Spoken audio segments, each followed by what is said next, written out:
l'écoute et l'analyse des réactions des principales personnalités politiques françaises.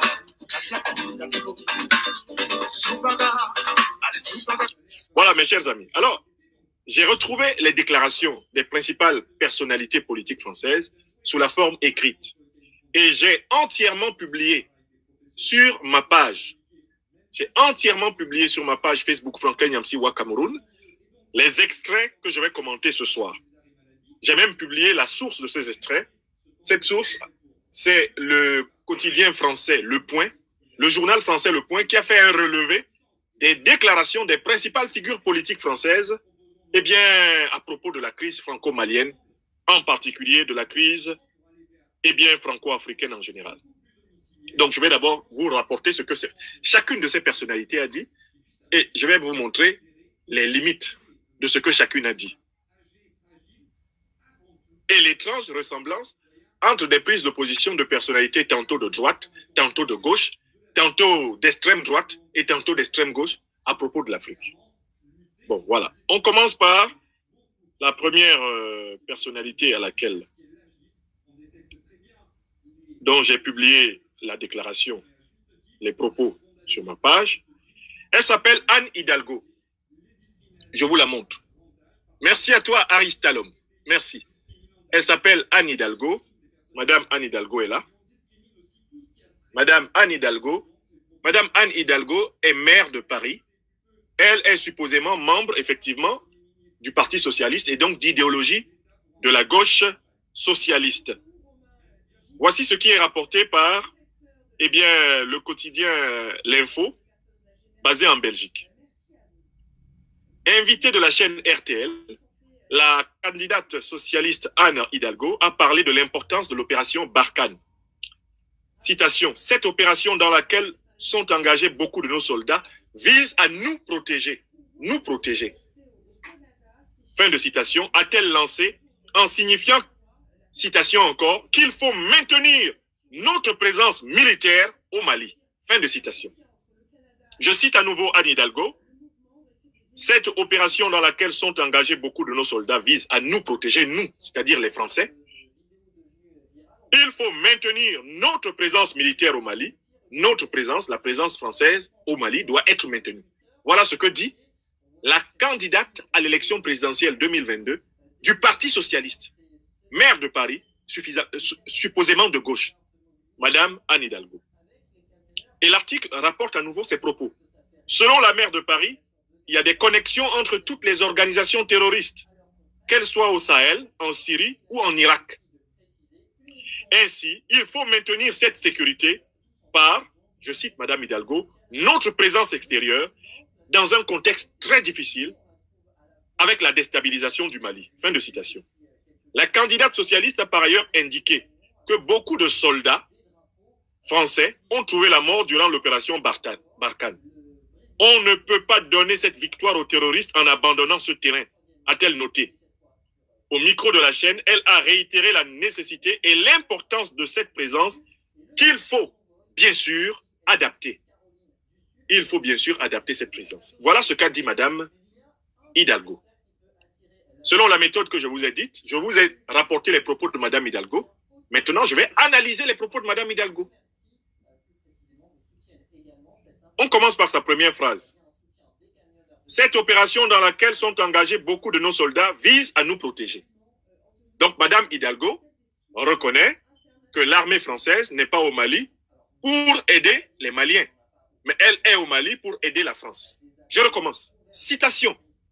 Madame Hidalgo dit, cette opération dans laquelle sont engagés beaucoup de nos soldats vise à nous protéger. Donc, Madame Hidalgo, membre du Parti socialiste français, reconnaît que la finalité première de l'opération militaire française au Mali, ce n'est pas d'aider le peuple malien, mais c'est d'aider prioritairement le peuple français. De ce point de vue, Madame Hidalgo nous étonne uniquement parce qu'elle prétend être socialiste. Car dans le socialisme, il y a une dimension qu'on appelle l'internationalisme. Et l'internationalisme, c'est l'idée selon laquelle un socialiste, c'est quelqu'un qui se bat d'abord pour le genre humain, pour la société humaine en général. Si Madame Hidalgo était proprement socialiste, elle ne commencerait pas par revendiquer les intérêts de la France avant les intérêts de l'humain. Si elle avait profondément lu Jean Jaurès et toutes les grandes figures du socialisme, elle aurait d'abord affirmé l'internationalisme, puisque, comme le dit le grand chant de la grande famille de gauche, l'international sera le genre humain. Non, Madame Hidalgo affirme un social-nationalisme, un socialisme national. Elle dit que l'armée française est au Mali, non pas pour les Maliens, non pas pour les Africains, elle est au Mali pour les Français. Donc vous comprenez en toute logique pourquoi les Maliens, ayant enfin compris que l'armée française n'était pas au Mali pour eux, mais pour la France, s'apprêtent à demander à l'armée française de rentrer en France. Je ne sais pas si mon analyse est abusive. Je la cite. Cette opération dans laquelle sont engagés beaucoup de nos soldats vise à nous protéger, nous, les Français. Point. Donc on n'est pas allé au Mali, dit Anne Hidalgo, pour les Maliens. On n'est pas allé au Mali pour les Africains. Et c'est vrai que l'armée française n'est jamais venue en Afrique pour les Africains.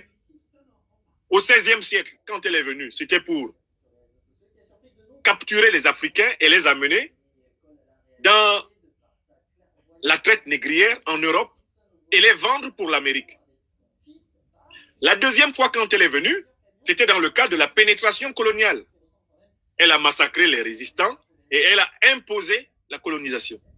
Et tout au long du XXe siècle, elle est venue à travers les coups d'État et à travers les dictateurs, les potentats les plus abjects, soutenus régulièrement par la puissance française. Donc, oui, c'est vrai. De ce point de vue, Madame Hidalgo a péché par sincérité. Elle a fait preuve d'une bonne foi extraordinaire. Elle informe les Maliens que l'armée française n'est pas au Mali pour les Maliens. Elle informe les Africains que l'armée française n'est pas en Afrique pour les Africains. Madame Hidalgo, là, elle n'a pas porté de gants. Elle ne s'est même pas cachée derrière l'idéologie de l'internationalisme socialiste. Elle dit, on est en Afrique pour nous-mêmes, pas pour les Africains. Continuons. A-t-elle lancé, signifiant qu'il faut maintenir notre présence militaire au Mali. Donc, Madame Hidalgo affirme une deuxième chose. La France doit maintenir sa présence militaire au Mali. Que dit par là Madame Hidalgo? Que ce n'est pas le Mali qui doit décider du maintien ou du départ de la France au Mali. Madame Hidalgo dit, c'est la France qui doit décider de son propre maintien ou de son propre départ au Mali. Autrement dit, la deuxième phrase de Madame Hidalgo confirme l'idée que, pour Madame Hidalgo, l'armée française au Mali est une armée d'occupation. Écrivez ça. Je suis en train de vous décrypter les propos d'une dame qui est supposée être du Parti socialiste. Un parti auquel moi, votre serviteur, j'ai appartenu pendant 9 ans de ma vie, avant d'en démissionner, quand François Hollande, président élu de la République française, en tant que membre du Parti socialiste, pourtant, François Hollande s'était permis d'envisager une loi qui permettrait de retirer la nationalité française à tous ceux des Français issus de pays étrangers qui se retrouveraient en porte-à-faux avec les intérêts sécuritaires de la France. Alors que les Français blancs, nés en France, nés de Français blancs, quant à eux, ne pourraient pas se voir retirer la nationalité s'ils faisaient la même chose. Le jour où François Hollande a introduit ce projet de loi, qui certes n'était pas passé, j'ai jeté ma carte du Parti socialiste français. Car en effet, ce jour-là, j'ai compris parfaitement qu'il n'y avait aucun espoir que l'internationalisme inspire le socialisme de ce parti, qui était devenu un micro-parti bourgeois au service des intérêts exclusifs de la bourgeoisie d'affaires et de la bourgeoisie administrative française. Ce jour-là, j'ai jeté, il y a une dizaine d'années, c'était 2013-2014, j'ai jeté ma carte du Parti socialiste, je ne l'ai même plus jamais retrouvée. Bon, donc, je suis toujours en train de vous analyser Madame Hidalgo. On est dans Madame Hidalgo. Vous avez entendu le message d'une candidate du Parti socialiste, une candidate supposément de gauche? Vous avez entendu son message? Dites-moi, est-ce que le message d'Anne Hidalgo est différent de celui de Le Drian? Est-ce qu'il est différent de celui de Macron? Vous-même répondez. Je n'ai pas besoin de vous rappeler ce que pense Le Drian, ce que pense Florence Parly, ce que pense Emmanuel Macron. C'est exactement ce que pense Madame Anne Hidalgo, n'est-ce pas? Hidalgo dit,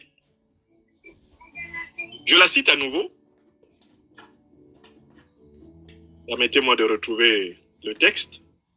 Anne Hidalgo dit, Il faut maintenir, je dis bien il faut, c'est un impératif, c'est une urgence. Maintenir, c'est-à-dire résister contre le gouvernement de transition, résister contre le peuple malien s'il le faut. D'ailleurs, cette armée a tiré sur les Nigériens. Elle a tiré sur les Burkinabés, ce qui prouve que c'est une armée qui est prête à tuer des Africains pour s'imposer en Afrique. Les Burkinabés sont sortis aux mains nues pour manifester et dire qu'ils ne veulent plus de cette armée sur leur sol. Cette armée leur a tiré dessus. Pour se maintenir sur le sol burkinabé, elle a tiré sur des Burkinabés. Pour se maintenir sur le sol nigérien, elle a tiré sur les Nigériens. Cette armée a déjà tiré sur les Ivoiriens en 2004.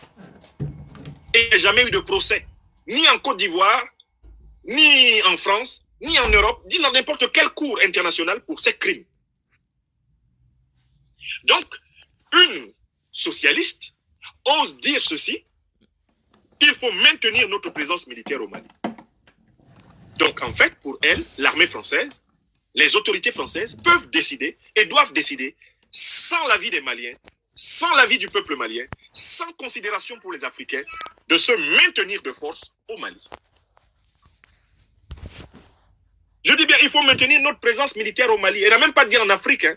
Si elle avait dit en Afrique, ça voudrait dire peut-être dans un pays dont les autorités vassales accepteraient le redéploiement de l'armée française sur leur sol. Non, elle dit au Mali. Alors même qu'elle sait qu'au Mali, précisément, mais écoutez,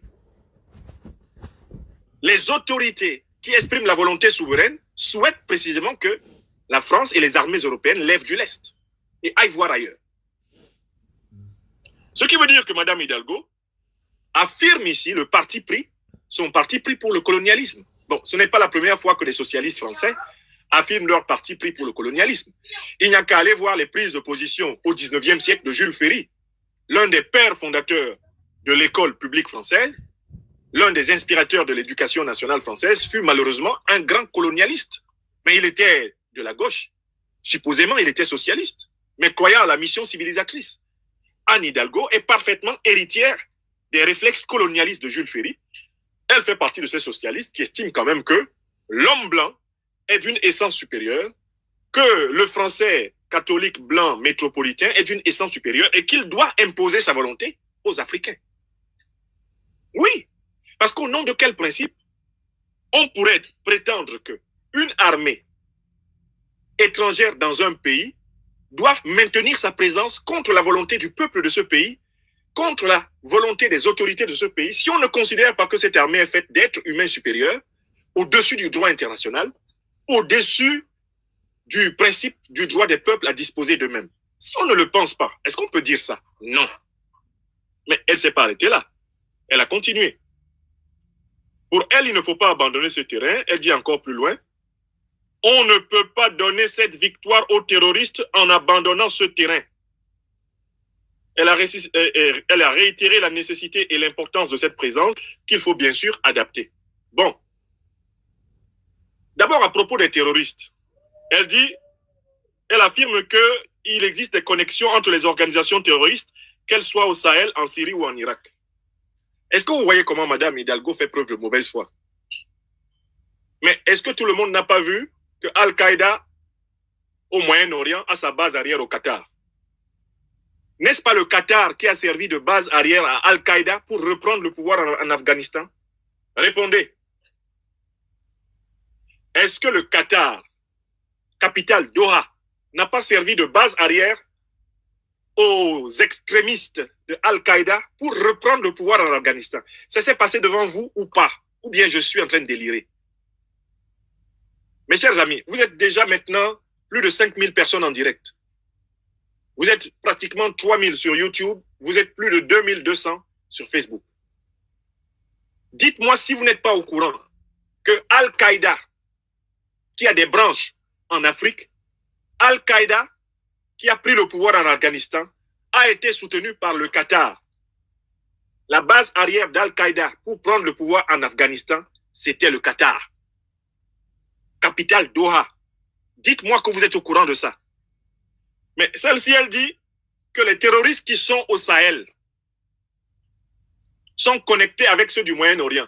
Et elle n'a pas le courage de dire que ceux qui sont au Moyen-Orient sont connectés avec les puissances du Moyen-Orient. Et elle n'a pas le courage de dire que ces puissances du Moyen-Orient sont les meilleurs amis de la France et de la coalition de l'OTAN. Écoutez, l'Arabie Saoudite n'est-elle pas la principale puissance tutélaire de l'État islamique?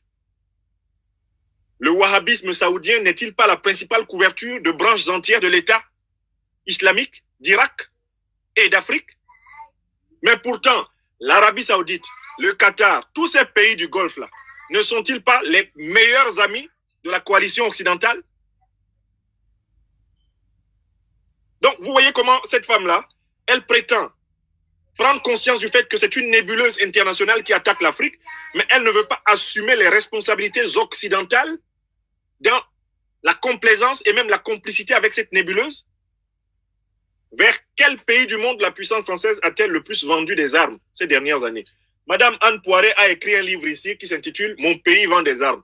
Dans ce livre, elle démontre que c'est à l'Arabie Saoudite, au Qatar, aux Émirats Arabes Unis, au Koweït, au Bahreïn, aux puissances du Golfe, que les puissances occidentales ont le plus vendu d'armes. Et ce sont ces armes qui se retrouvent entre les mains d'Al-Qaïda et qui se retrouvent entre les mains de l'État islamique. Mieux, un ministre des Affaires étrangères de la Grande-Bretagne, Robin Cook, s'est levé un jour en 2005 et il a publiquement dit que Al-Qaïda et l'État islamique étaient financés par les pays du Golfe avec lesquels les Occidentaux sont en alliance. Ce sont les phrases de Robin Cook, ancien ministre des Affaires étrangères de la Grande-Bretagne. Donc, de quoi a-t-on besoin pour constater que la déstabilisation de l'Afrique bénéficie de complaisance de l'Occident et de complicités occidentales? Mieux, Madame, comment elle s'appelle? Madame Anne Hidalgo, elle fait semblant d'ignorer que l'Afrique a été déstabilisée par la destruction de la Libye en 2011-2012 et que la France était à la tête de la coalition occidentale pour détruire la Libye. Elle fait semblant d'ignorer qui a déstabilisé la Libye et le Sahel. Elle fait semblant d'ignorer que c'est la déstabilisation de la Libye qui a déstabilisé le Sahel et donc qui a déstabilisé le Mali. Et que par conséquent, ceux qui ont cassé la Libye sont ceux qui ont créé des problèmes au Mali, au Burkina, au Niger, au Tchad, au Cameroun, au Nigeria, à la Mauritanie, à tous les pays, à l'Algérie, à tous les pays de la boucle saharienne et sahélienne. Donc, voyez-vous une analyse superficielle faite par quelqu'un qui aspire aux plus hautes responsabilités à la tête de la République française? Est-ce que c'est sérieux ça? On est en pleine période de campagne présidentielle et elle se permet de mentir au peuple français sur les causes profondes de la déstabilisation de l'Afrique. C'est juste insupportable. Alors, continuons à prendre ces dernières affirmations. On ne peut pas donner cette victoire aux terroristes en abandonnant ce terrain, a-t-elle noté. Elle a réitéré la nécessité et l'importance de cette présence qu'il faut bien sûr adapter. Il y a une dernière phrase de cette dame qui m'intéresse. Elle dit qu'il faut adapter la présence. Ça vous rappelle quelque chose? Ce sont exactement les mots de M. Le Drian, les mots de Mme Parly et de M. Macron. Face à la volonté du gouvernement de transition du Mali de se faire respecter par les autorités françaises ont annoncé qu'elles vont adapter leur dispositif militaire. Et c'est ce que répète exactement une dame qui est supposée être de l'opposition, Madame Hidalgo. Elle pense aussi qu'il faut adapter le dispositif, c'est-à-dire rendre le dispositif suffisamment résistant envers la contestation du peuple et des autorités maliennes. Donc j'espère que l'analyse des propos de Madame Anne Hidalgo vous permet de constater que c'est une copie conforme des propos du gouvernement Macron, Le Drian, Parly. Est-ce que je suis en train d'abuser? Afrique des libertés, amis qui regardaient cette conférence, nous avons analysé les propos de Madame Anne Hidalgo. Est-ce que vous avez l'impression que j'ai exagéré et que ce que Madame Hidalgo dit n'est pas exactement ce que dit Macron, ce que dit Le Drian, ce que dit Parly? Est-ce qu'il y a une différence? Est-ce qu'il y a même une ligne de papier cigarette entre les deux positions? Pourtant, Emmanuel Macron est à la tête d'un parti supposément centriste, La République en marche. c'est son parti politique. Et Anne Hidalgo est supposée être candidate d'un parti de gauche. Quand il faut parler de la situation africaine, on se rend compte de quoi? C'est une copie conforme. Les uns répètent les mêmes éléments de langage que les autres. N'est-ce pas? Très bien. On passe à la seconde, au second personnage. Nous allons maintenant écouter cette dame. Nous allons donner la parole à cette dame. Elle s'appelle Madame Valérie Pécresse. Là, on va de la gauche vers la droite. Madame Valérie Pécresse est la candidate du parti de droite Les Républicains, issue de l'ancienne UMP. Elle est la candidate du parti de droite Les Républicains à l'élection présidentielle 2022. Elle est de la droite. On pourrait donc s'attendre à ce que son point de vue soit l'exact opposé du point de vue de Madame Anne Hidalgo, qui est de gauche. Et quand même que son point de vue soit légèrement beaucoup plus ferme vers la droite que le point de vue de M. Emmanuel Macron, M. Le Drian et Mme Parly, qui sont du centre, n'est-ce pas? Voyons ce qu'elle dit. À droite, la candidate de Les Républicains a critiqué un manque d'anticipation de l'exécutif, estimant que le renvoi de notre ambassadeur est une humiliation. Première phrase. Le renvoi de notre ambassadeur est une humiliation. Donc, pour Mme Pécresse, les propos des officiels français, les propos méprisants, les propos condescendants, les propos humiliants des officiels français contre les officiels maliens ne comptent pas.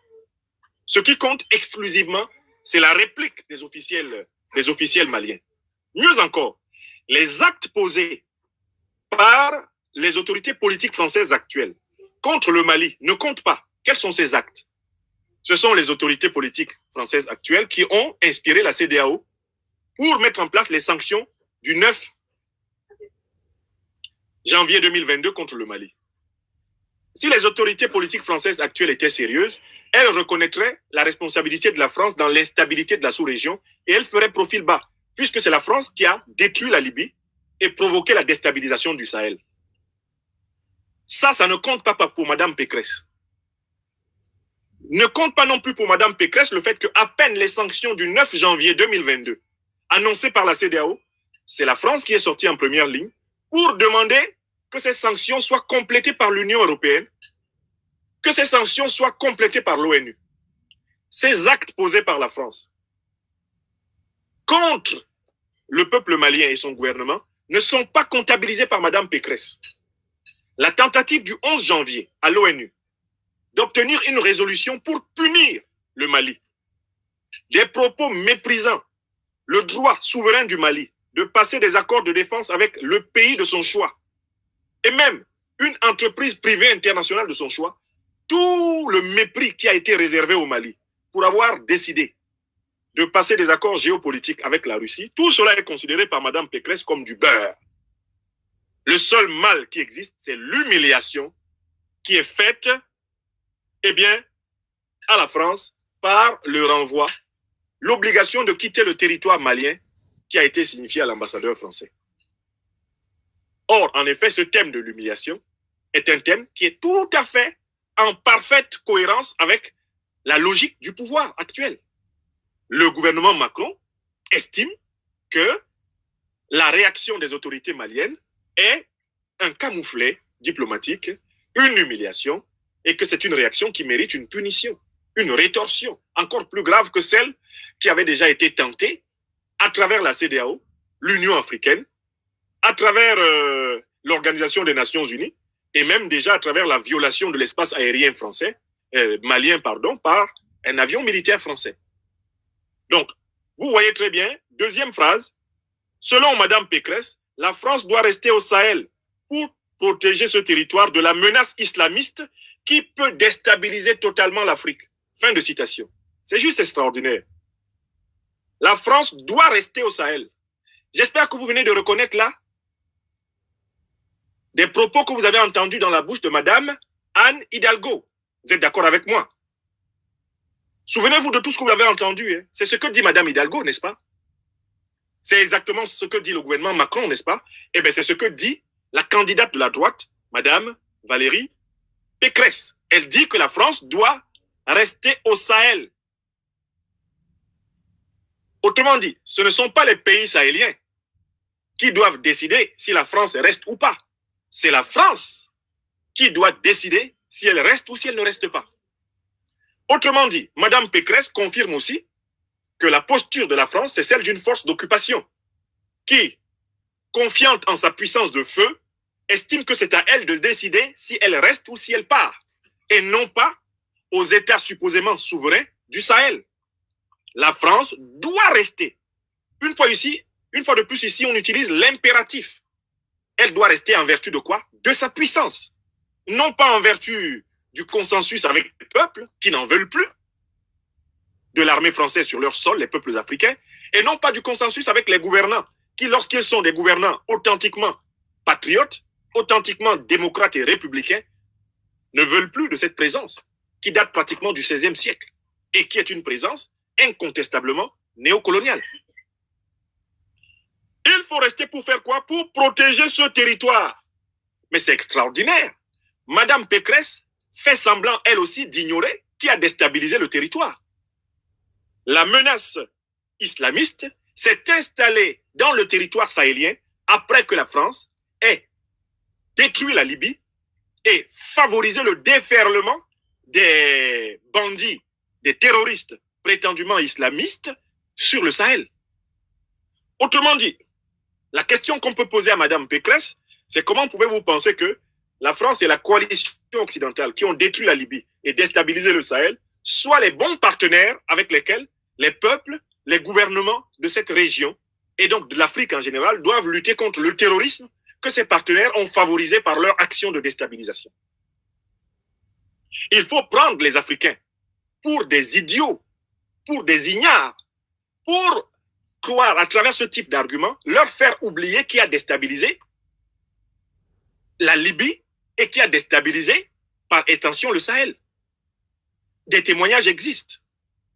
Monsieur Mohamed Bazoum, le juntard de Niamey, qui finira par faire boum, a bien dit qu'il a participé à une réunion en présence des chefs de la coalition occidentale. Et il était à l'époque collaborateur de l'ancien président du Niger, Mahamadou Issoufou. Ce jour-là, le président nigérien d'alors a fait remarquer au président américain, chef de la coalition occidentale de l'OTAN, que si on détruisait la Libye, cela entraînerait la destruction du Sahel. Et Mohamed Bazoum témoigne qu'ils obtinrent la réponse suivante du chef de la coalition occidentale d'ailleurs, d'alors, Barack Obama. Il leur dit, we will finish the job. Mais quel était le job? The job was to destabilize Africa so that your armies will have the eternal right to stay in Africa. Because they will say they come to protect Africa. Donc, quel était le plan? Quel était le job que la coalition occidentale voulait finir? Déstabiliser l'Afrique, installer un chaos en Afrique qui permette de rendre indispensable l'assistance militaire occidentale en Afrique et à travers cette assistance militaire de contrôler les faramineuses richesses naturelles de l'Afrique pour conforter la domination, l'hégémonisme occidental sur le monde. That was the business plan. And President Obama himself knows that everybody knows. Et ce business plan a été retrouvé dans les emails de Mme Hillary Clinton, qui ont été déclassifiés par la fameuse révélation des Papers. On sait que Kadhafi a été tué parce qu'il voulait créer une monnaie africaine indépendante qui aurait permis le départ à tout jamais de la monnaie néocoloniale française du CFA. On sait que Kadhafi a été tué parce que Kadhafi aurait permis à l'Afrique de développer un système sécuritaire indépendant du reste du monde. Et cela a été révélé de manière incontestable. Donc, comment Mme Pécresse peut croire que les Africains pourront encore croire en la volonté de protéger l'Afrique de ceux-là même qui l'ont déstabilisée? Et faisons le bilan de 10 années de présence de l'armée française au Mali et au Sahel. La situation est pire qu'à l'arrivée de l'armée française. Il s'ensuit qu'il faut faire un bilan d'échec et rapatrier les troupes françaises et les troupes européennes en France, en Europe.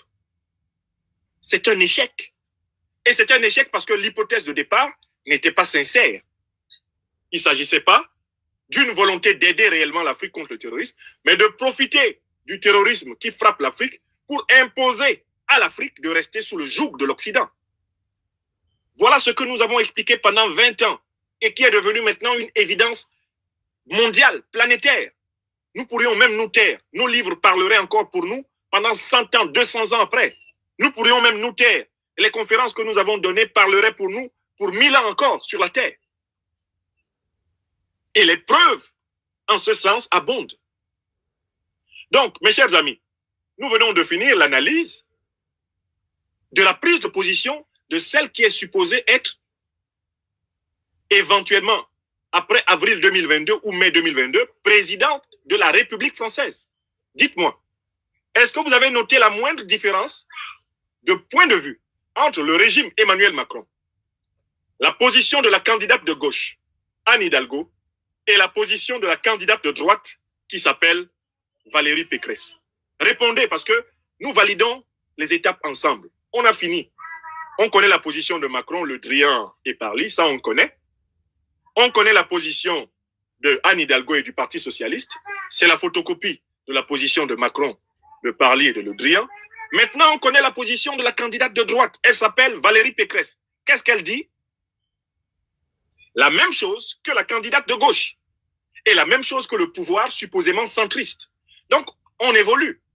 On va aller chercher maintenant une candidate d'extrême droite. Et même un candidat d'extrême droite. Parce qu'il y en a deux aujourd'hui qui occupent l'extrême droite. D'une part, Madame Marine Le Pen et d'autre part, Monsieur Éric Zemmour. On va voir si eux, ils disent quelque chose de différent. Parce que s'ils disent quelque chose de différent, enfin, on va trouver un point de vue d'opposant. Bon, donc, écoutons Monsieur Éric Zemmour. Le voici. On le reconnaît, bien sûr, à son portrait inimitable, n'est-ce pas? Éric Zemmour. Bon. Ce monsieur-là, voici ce qu'il dit. Citation.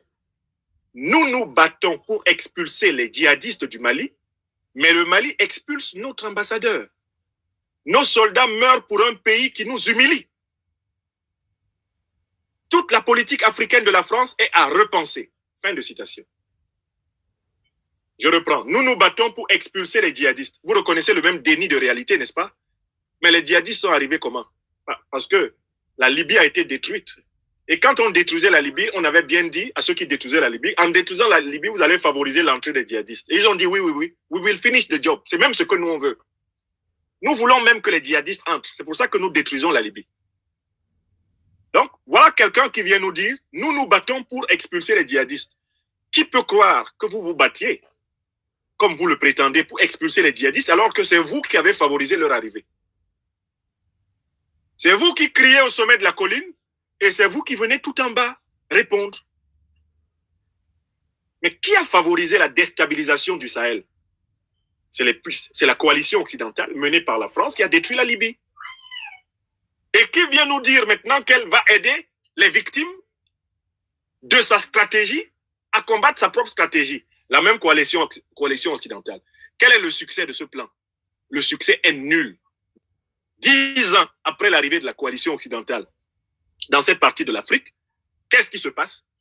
Le chaos est encore plus fort. Et l'Afrique sahélienne est en train de se RD-congoliser. Le modèle de la République démocratique du Congo est en train de s'imposer dans cette partie du monde. Mes chers amis, vous êtes d'ores et déjà 3530 personnes en direct sur Franklin Nyamsi YouTube, Afrique des libertés, et vous êtes près de 2400 personnes en direct maintenant sur Facebook. Soit, au total, eh bien, pratiquement 6000 et un peu plus de 6000 personnes. Je vous invite à ne pas oublier de faire le partage et à ne pas oublier d'appuyer sur les pouces levés parce que j'ai des signalements comme quoi des machines s'attaquent à nos machines et veulent nous interrompre dans cet exercice de déconstruction ordonnée. N'oubliez pas d'être des internautes actifs. Alors, Zemmour dit, nous nous battons pour expulser les djihadistes. Il est le seul à le croire.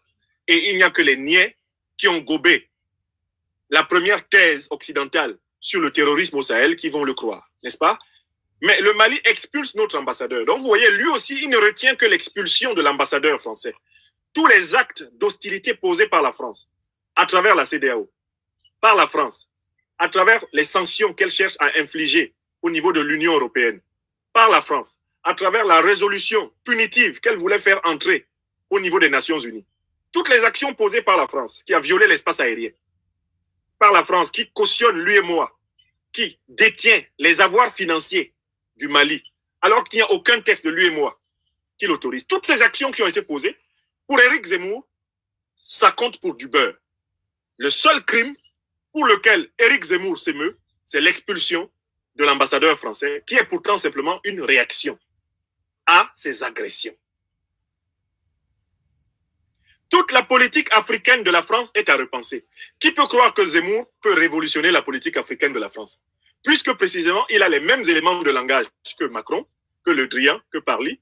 Il a les mêmes éléments de langage que Anne Hidalgo. Et il a les mêmes éléments de langage que Valérie Pécresse quand il faut parler de l'Afrique. Qui peut croire que c'est Zemmour qui va révolutionner la politique africaine de la France? Alors même que nous retrouvons une stricte identité de thème, et même ils ont les mêmes éléments de langage pour parler de la crise malienne. Bon, on continue. On va écouter l'autre grande figure de l'extrême droite française, c'est Madame Marine Le Pen. Madame Marine Le Pen, qui représente l'extrême droite, c'est-à-dire la préférence nationale française, va s'exprimer à présent. Là, on s'attend peut-être à avoir un vrai discours d'extrême droite. Du genre, la France aux Français, l'Afrique aux Africains, chacun chez lui. Écoutons Madame Le Pen. Là, tout d'un coup, elle oublie qu'elle est d'extrême droite. Continuez à partager votre émission ici sur YouTube. Continuez à la partager. Vous êtes déjà 3618 personnes en direct. Bon, Madame Le Pen, je vais vous la montrer pour que vous voyez bien la personne dont nous rapportons les propos. Madame Le Pen, elle dit ceci. L'opposition a immédiatement fustigé la politique de la France en Afrique. La France a perdu une influence folle en Afrique, a affirmé la candidate Rassemblement national à la présidentielle, Marine Le Pen, sur Europe 1, en estimant qu'Emmanuel Macron avait encore une fois accumulé les échecs dans ce domaine et en évoquant une humiliation. Selon elle, il faut immédiatement renvoyer évidemment l'ambassadeur du Mali. Il faut bloquer l'intégralité des avoirs des dirigeants maliens en France, ainsi que l'aide au développement à destination du Mali, et l'intégralité des transferts de fonds financiers, y compris individuels, qui partent de France vers le Mali. Fin de citation. Vous avez entendu Madame Marine Le Pen. Commençons à analyser ses propos pour voir s'il y a une différence. Premièrement, elle dit, la France a perdu une influence folle en Afrique. Ça veut dire quoi? C'est-à-dire que pour Madame Le Pen, la France devait garder le contrôle de ses anciennes colonies, de ses anciens territoires sous tutelle, le contrôle de sa zone d'influence, le contrôle de son précaré. Oui ou non? Puisqu'elle se plaint de la perte d'influence de la France en Afrique, il s'ensuit que Madame Le Pen, qui prétend pourtant être une nationaliste française, revendique le colonialisme.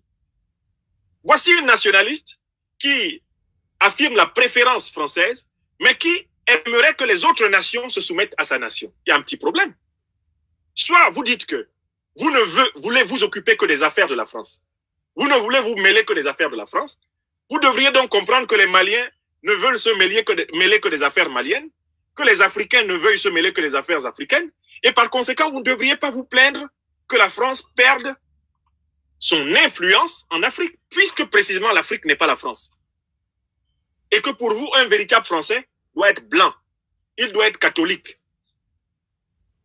N'est-ce pas? On le sait, au Rassemblement national, c'est cela le portrait du véritable Français. Alors, si un véritable Français doit être blanc et catholique, comme l'écrasante majorité des Maliens, eh bien, sont des Noirs, et même une bonne majorité des musulmans, et encore une bonne majorité des africanistes, des traditionalistes, bon, il s'ensuit que si vous êtes logique envers votre idéologie de la préférence nationale, vous devriez être contente, Madame Le Pen, de la perte d'influence de la France. Comme ça, la France va donc pouvoir enfin s'occuper de ses propres affaires. Oh, voici une nationaliste contradictoire. D'un côté, la France aux Français, seuls les Français doivent s'occuper de la France, Seuls les Français doivent être au pouvoir en France. Et puis, de l'autre côté, la France a perdu une folle influence en Afrique. Mais écoutez, vous êtes nationaliste ou vous êtes finalement impérialiste? Si vous êtes nationaliste, au sens vraiment strict du terme, c'est d'ailleurs vous qui appeliez à la sortie de la France de l'Union européenne. Vous appelez à la remise en place des frontières de la France par rapport à la Belgique, à l'Allemagne, à l'Italie, à l'Espagne. C'est vous qui appelez à tout cela.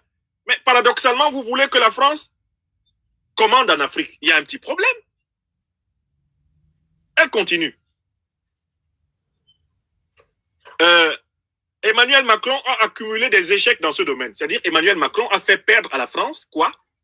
Ses anciennes colonies, ses anciens territoires sous tutelle, sa zone d'influence sont précarés. Donc en fait, elle reproche à Emmanuel Macron d'avoir un mauvais bilan en matière d'impérialisme et de colonialisme. Emmanuel Macron n'a pas su garder les chasses gardées de la France. Elle reproche à Macron d'avoir, par sa politique et les contradictions de sa politique, l'impuissance de sa politique, les bévues de sa politique, fait perdre à la France son statut de puissance coloniale, de puissance impériale, de puissance détentrice de zones d'influence et de précaré. Vous voyez? Elle parle d'humiliation. J'espère que vous avez déjà entendu le mot humiliation. N'est-ce pas? C'est un élément de langage que vous avez entendu dans la bouche du régime Macron. Vous l'avez entendu dans la bouche d'Anne Hidalgo. Vous l'avez entendu dans la bouche de Valérie Pécresse. Vous l'avez entendu dans la bouche d'Éric Zemmour. Le voici dans la bouche de Madame Marine Le Pen. Elle continue. Ils se sentent humiliés, mais ils ne veulent pas savoir ce qu'ils ont fait avant. Ce qu'ils ont fait aux Maliens est bien pire que le simple renvoi d'un ambassadeur. Vous confisquez les avoirs souverains d'un pays, vous incitez ces pays voisins à fermer les frontières et à l'asphyxier, à le priver de transactions commerciales, vous incitez les pays voisins à préparer une force militaire pour l'agresser, vous allez à l'Union européenne chercher des renforts pour punir ce pays, vous allez à l'Organisation des Nations Unies tenter d'introduire une résolution toujours pour punir ce pays, vous violez l'espace aérien de ce pays, vous insultez les dirigeants de ce pays, et après, eux, ils font seulement un petit acte. Vous renvoyez votre ambassadeur et vous dites qu'ils vous ont humilié. Ça, c'est la mauvaise foi du diable. Quand on compte les actes hostiles que vous avez posés contre eux, qui plus est, en sachant que c'est vous, en détruisant la Libye, qui avez déstabilisé le Mali et tout le Sahel, mais c'est insupportable, cette mauvaise foi.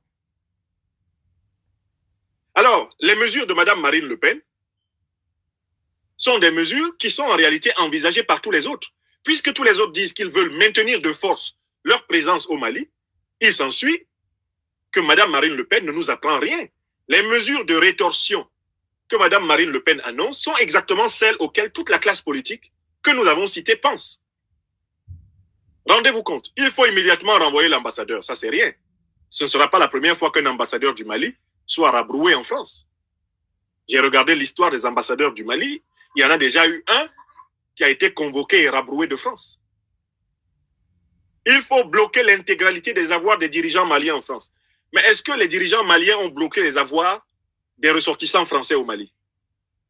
Est-ce que les dirigeants maliens ont bloqué les avoirs des entreprises françaises au Mali? Vous voyez déjà? Il faut bloquer l'aide au développement. Mais en fait, l'aide au développement, c'est quoi? C'est l'argent africain prêté aux Africains. Puisque, à travers la monnaie néocoloniale, le franc CFA, la France finance l'Afrique avec l'argent de l'Afrique. Donc, l'aide au développement, ça n'impressionne plus personne. L'Afrique n'a pas besoin de l'aide au développement de la France. Elle a besoin que la France la laisse se développer. Elle-même. Elle n'a pas besoin de l'aide au développement de la France. Vous ne pouvez pas contrôler la monnaie de pratiquement une quinzaine de pays africains et prétendre les aider au développement alors que vous payez à travers leur monnaie. Ce que vous reprochez à Wagner, Wagner se paye sur la bête. Mais avec le franc CFA, vous payez sur la bête. Qui ignore que le système de parité fixe du franc CFA aligné sur l'euro et contrôlé par la Banque de France est un poste douanier installé dans le cadre des accords coloniaux et néocoloniaux. Comment pensez-vous pouvoir donner des leçons de morale au monde en critiquant Wagner qui gagnerait supposément des marchés dans les pays où ces hommes combattent, alors que vous avez mis en place un système de pompe à sous, de pompe à fric sur l'Afrique. Voulez-vous qu'on donne la parole à M. Chirac pour le dire? Oui, peut-être qu'il faut lui donner la parole parce que voilà un homme politique français qui, à un moment donné, a eu un éclair de lucidité et qui a parlé. Peut-être qu'il faut lui donner la parole à ce moment précis de cette conférence. Parce que je vois qu'il y a beaucoup de mes compatriotes, les citoyens français, qui nous écoutent, y compris quelques cerbères chargés de me traquer, n'est-ce pas? On va donner la parole à M. Chirac. Chirac, l'argent de l'Afrique. C'est une vidéo qui n'est jamais loin. Je la trouve toujours facilement. Alors, hop. Je vais vous mettre le haut-parleur pour que... Alors, je viens de voir arriver mon cerbère, mon ombre, Sylvain Ité. Donc, je vais lui faire écouter un ancien chef de l'État français. Il sera très content de savoir que, voilà,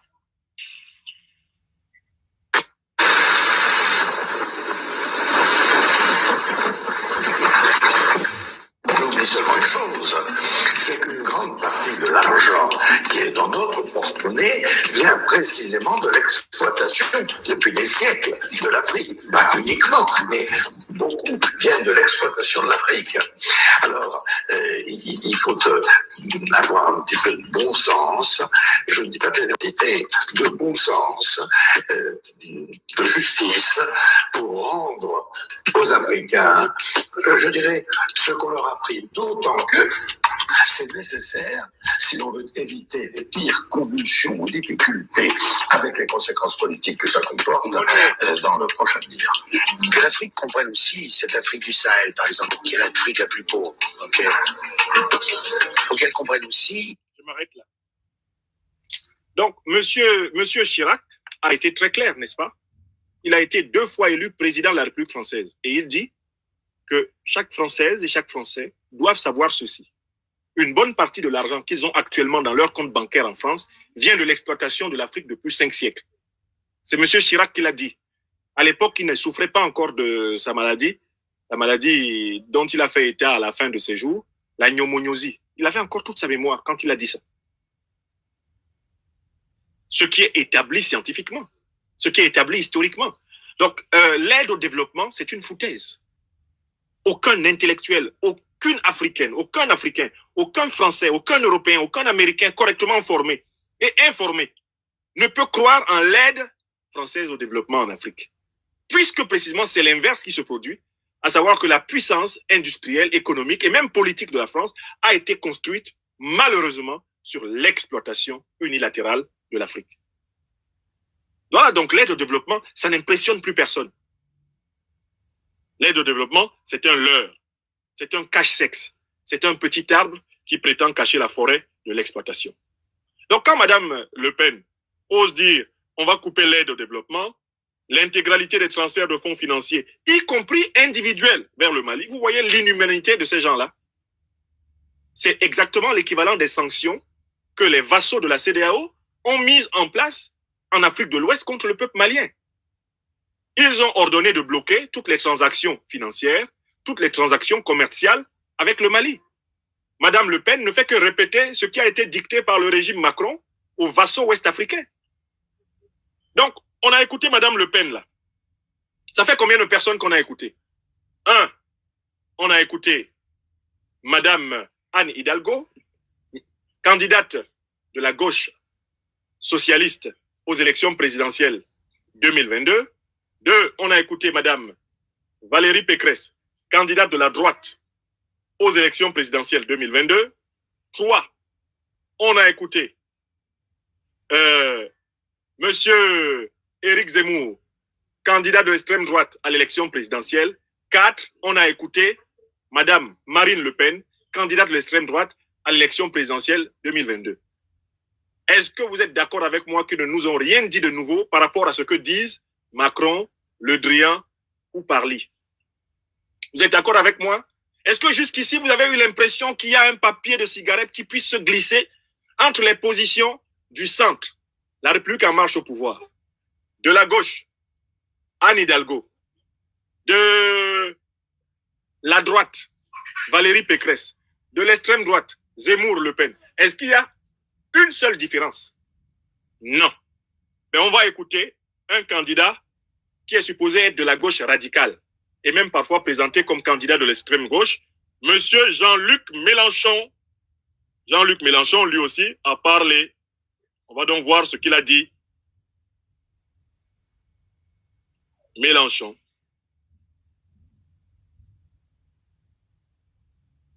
Je vais sur la déclaration de Mélenchon. Hop. Alors, qu'est-ce qu'il nous dit, Mélenchon? Hop. Excusez-moi, je suis en train de retrouver. Voilà. Je vous rapporte toujours l'extrait que j'ai pris dans l'article de Le Point qui a relaté leur prise de position. Alors, Jean-Luc Mélenchon dit ceci. À gauche, l'insoumis Jean-Luc Mélenchon, depuis longtemps hostile à la présence de troupes françaises au Mali, considère qu'il est temps pour la France de revenir, je cite Mélenchon, de vider l'abcès avec le pouvoir malien actuel et que l'Assemblée nationale soit saisie et décide d'un plan d'action avant que les sacrifices et nos morts au Mali n'aient été rendus vains, avant que la déchirure soit complète. N'est-ce pas? Je crois qu'on a bien le sentiment là d'entendre un nouveau son de cloche avec Mélenchon, la gauche, et on va un peu vers l'extrême gauche. Cependant, il faut bien relire Mélenchon. Premièrement, M. Mélenchon dit qu'il est hostile. On dit de M. Mélenchon qu'il est hostile à la présence de troupes françaises au Mali. Mais je voudrais vous informer que j'ai personnellement approché M. Mélenchon avec un certain nombre d'autres franco-africains, anciennement électeurs de M. Mélenchon à l'élection présidentielle française et donateurs pour M. Mélenchon à l'élection présidentielle française de 2017. Nous avons essayé d'approcher M. Mélenchon pour lui proposer d'adopter à l'intérieur de son programme de campagne le programme en 4 points de l'Afrique des libertés dans son versant français.